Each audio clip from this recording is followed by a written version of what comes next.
Assalamualaikum warahmatullahi wabarakatuh. Halo, berjumpa lagi dengan Kenari, kenali diri. Selamat datang buat semua yang baru gabung. Terima kasih sebelumnya ya saya ucapkan.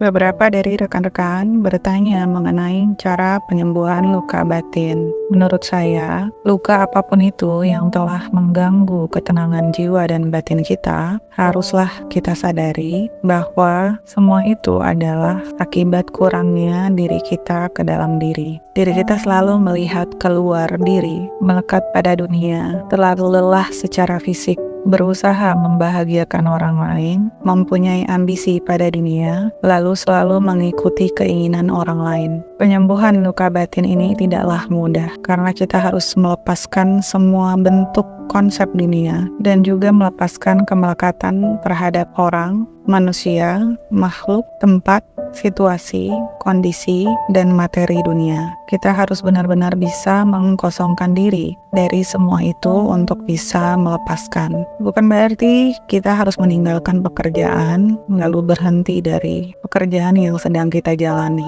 Bukan juga menelantarkan anak lalu membiarkan urusan rumah berantakan. Artinya, yang sedang kita jalani dan alami untuk penyembuhan luka batin, haruslah tidak ada penghalang yang dapat menghalangi proses penyembuhan. Proses penyembuhan artinya juga berani melepaskan kemelekatan terhadap orang, makhluk, harta, benda, situasi eksternal yang menjadi penghalang diri kita dalam menjalani proses penyembuhan. Di video Kenari telah banyak sekali dibahas cara mengenal diri. Silahkan rekan-rekan lihat dan pahami semua, lalu praktekkan. Insya Allah memberikan penyembuhan sedikit demi sedikit, karena penyembuhan tidaklah instan, bertahap dan membutuhkan waktu. Berikut ini adalah cara saya dalam menyembuhkan luka batin. Ini adalah memori terdalam yang berada dalam subconscious mind yang ingin kita bersihkan atau ingin kita sembuhkan. Yang pertama adalah mengkosongkan pikiran. Pikiran adalah energi rendah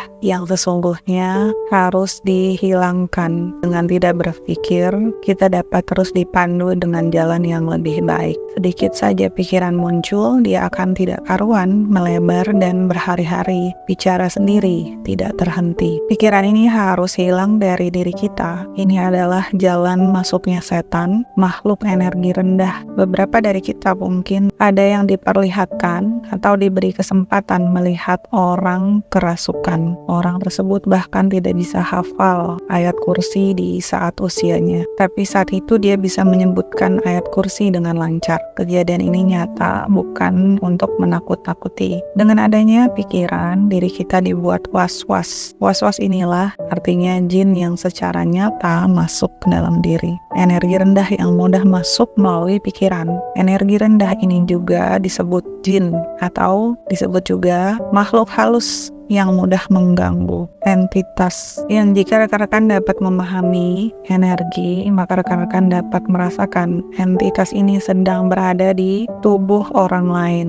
Dari matanya bisa menyoroti diri kita, seakan-akan ketika kita tidak meladeni entitas itu, terlihat dari mata yang marah pada kita. Ini nyata terjadi, jadi jangan sepelekan. Cara kedua adalah puasa. Secara medis dan psikologis, sangat dianjurkan dalam menyembuhkan luka batin. Sering juga saya bahas dalam video Kenari tentang puasa. Tidak hanya puasa Ramadan, lakukan puasa Senin Kamis atau puasa apapun yang rekan-rekan yakini. Puasa mendidik diri, lahir, dan batin dalam menahan nafsu, menahan amarah, menahan diri, mengontrol emosi dan pikiran. Sehat itu bukan dengan banyaknya mengkonsumsi makanan, tapi seringnya kita menjalani puasa. Dampak baik yang dirasakan dengan berpuasa adalah metabolisme tubuh menjadi lancar, mendetoks perut kita dari racun yang tidak tidak kita ketahui berada dalam makanan. Dengan perut terdetoks, maka kita dapat menerima intuisi dengan jelas, dapat mudah menerima firasat yang kita butuhkan untuk menjalani hidup, dapat mudah mencapai ketenangan jiwa dan batin, tidak mudah bereaksi terhadap dunia, dan dapat melihat dengan mata batin, sehingga dapat merasakan kebahagiaan dan cinta. Puasa sangatlah dahsyat jika rutin dikerjakan. Ketika kita sering berpuasa, maka perkataan yang akan kita sampaikan akan menjadi bermakna. Pernyataan yang kita sampaikan juga dapat menjadi jawaban bagi orang yang mendengarnya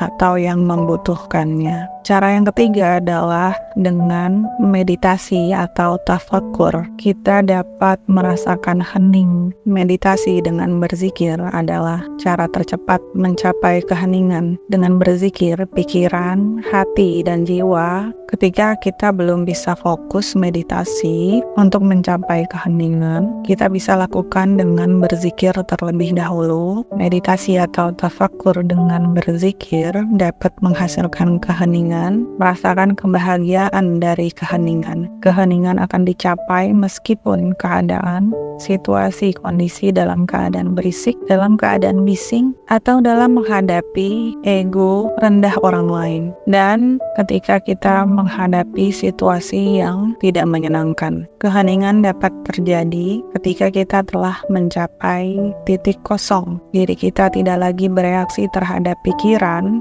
orang, dan dunia. Keheningan dapat ditemukan ketika orang lain bicara, tidak terbawa pada pembicaraan. Keheningan juga dapat dirasakan ketika kita sedang berbicara dengan orang lain, atau ketika orang lain berbicara tentang masalahnya atau tentang kehidupannya. Kita akan merasakan keheningan dengan tidak merasakan energi di balik kehidupan yang sedang dibicarakan. Rekan-rekan, sebagian besar masalah bersumber dari pikiran. Betul begitu, bukan? Jika pikiran tidak kita gunakan, berarti kita tidak memiliki masalah. Sebagian besar penyakit timbulnya juga berawal dari pikiran, termasuk penyakit dari luka batin yang timbul juga dari pikiran. Pikiran bawah sadar yang menyimpan ingatan. Apakah itu ingatan baik dan ingatan buruk? Jika pikiran telah bersih dari kemelekatan terhadap ingatan, pikiran, kemelekatan terhadap materi,